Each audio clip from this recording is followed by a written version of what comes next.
అందరికీ నమస్తే అండి. వైఎస్ఆర్ కాంగ్రెస్ పార్టీ వాళ్ళు చేసేది వాళ్ళ విధానం, వాళ్ళు చేసేది మంచిది. అదే పనిని ఎదుటి వాళ్ళు చేస్తే మాత్రం మంచిది కాదు, అసలు మంచిది కాదు. రాజకీయాల్లో ప్రతి ఒక్కరు ఇలాగే ఉంటారు. కాకపోతే ప్రతి ఒక్కరు చేసేవి తప్పులే రాజకీయాల్లో. ఎవరికి వాళ్ళు వాళ్ళకి మంచి అనుకుంటారు. కాకపోతే వైసీపీ ఎలా ఉంటుందంటే జులాయి సినిమాలో బ్రహ్మానందం దొంగతనం టైపు. వాళ్ళు ఏం చేసినా ఈజీగా దొరికిపోతారనమాట. బ్రహ్మానందం చూడండి, ఆ సినిమాలో ఏం చేసినా ఈజీగా దొరికిపోతాడు. సో అలాగే వైసీపీ కూడా ఈజీగా దొరికిపోద్ది. ఇప్పుడు నిన్న వాళ్ళు ఒక 4 ఎమ్మెల్యేల మీద అనర్హత వేటు వేయండి అని చెప్పి స్పీకర్కి కంప్లైంట్ చేశారు. తాడికొండ ఎమ్మెల్యే గారి మీద, ఉదయగిరి ఎమ్మెల్యే గారి మీద, నెల్లూరు రూరల్ ఎమ్మెల్యే గారి మీద, అలాగే ఆనం రమణారెడ్డి గారి మీద.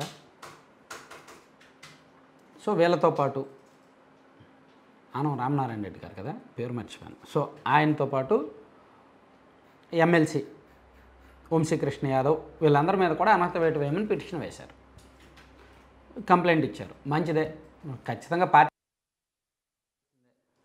అది జగన్మోహన్ రెడ్డి గారే మన ఆంధ్రప్రదేశ్ రాజకీయాల్లో ప్రవేశపెట్టారు. గతంలో 23 మంది ఎమ్మెల్యేలు పార్టీ మారారు చూడండి.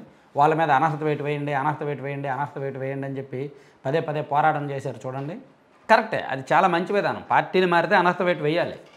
మరి అదే టైంలో వల్లభనేని వంశీ గారు 4 సంవత్సరాల కిందట పార్టీ మారారు. ఎందుకు అనర్హత వేటు వేయాలా? ఆయనకి వైసీపీ ఇన్ఛార్జిగా కూడా ఇచ్చారు కదా, ఆయన వైసీపీ తరపున తిరుగుతున్నారు కదా, ఎందుకు అనర్హత వేటు వేయాలా? అలాగే వాజ్పేయి గణేష్ గారు 4 ఏళ్ల కిందటే పార్టీ మారారు. మరి ఆయనకు ఎందుకు అనర్హత వేటు వేయాలా? ఆయనకు అనర్హత వేటు వేయమని ఎందుకు వైసీపీ కంప్లైంట్ చేయాలా? అలాగే మద్దాలగిరి గారు, కరణం బలరాం గారు. సో వాళ్ళ నలుగురు కూడా పార్టీ మారారు కదా. వాళ్ళ నలుగురు కూడా గెలిచిన సింబల్ వైసీపీ కాదు కదా, వాళ్ళ నలుగురు టీడీపీ సింబల్తో గెలిచారు, వైసీపీలో చేరారు, వైసీపీ కండువా కప్పుకున్నారు, కొన్ని చోట్ల వైసీపీ ప్రోగ్రామ్స్లో పాల్గొన్నారు. సో వాళ్ళ మీద అనర్హత వేటు వేయించి అప్పుడు ఈ నలుగురు మీద కూడా అనర్హత వేటు వేయించమని పోరాడితే ప్రపంచంలో బెస్ట్ పొలిటికల్ పార్టీ వైసీపీ అయిపోద్ది, తిరుగులేదు అసలు. వాళ్ళు వైసీపీలో చేరిన వెంటనే వాళ్ళ మీద అనర్హత వేటు వేసేయాలి.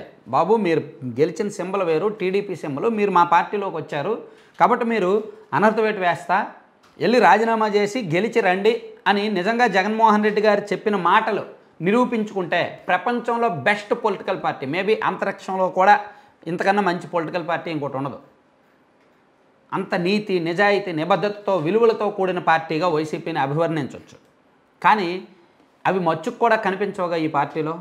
అందుకే వాళ్ళ పార్టీలో జాయిన్ అయిన ఎమ్మెల్యేల మీద అనర్హత వేటు పడకూడదంట, వాళ్ళ పార్టీ నుంచి బయటకు వెళ్ళిపోయిన ఎమ్మెల్యేల మీద మాత్రం అనర్హత వేటు వేసేయాలంట. సో అదే అంటారు కదా, చాలాసార్లు అన్నారు కదా, ఎదుటి వాళ్ళు చేస్తే వ్యభిచారమును, వీళ్ళు చేస్తే సంసారం అంటారు. సో ఆ టైపు.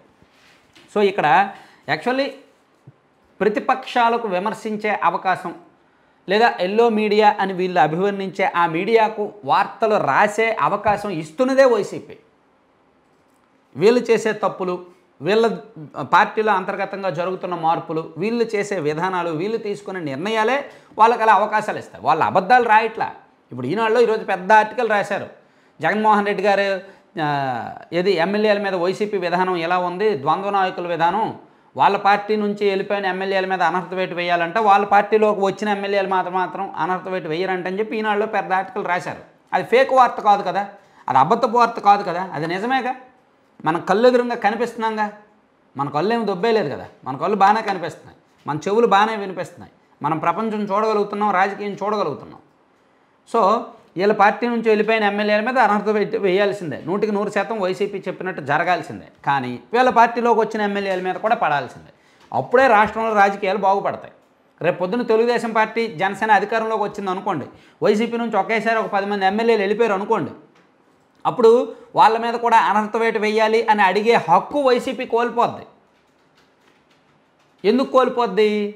వీళ్ళ పార్టీలో జాయిన్ అయిన నలుగురి మీద కూడా అనర్హత వేటు వేయలేదు కాబట్టి, వల్లభనేని వంశీ గారు, మద్దాలగిరి గారు, వాజ్పేయి గణేష్ గారు, కరణం బలరాం గారు వంటి మీద. సో మనం చేసి ఎదుటివాడికి నీతులు చెప్పాలి. మనం తప్పులు చేసి ఎదుటివాడికి నువ్వు తప్పులు చేయకు, నువ్వు నీతిగా ఉంటే ఎందుకు వింటాడు? Thank you.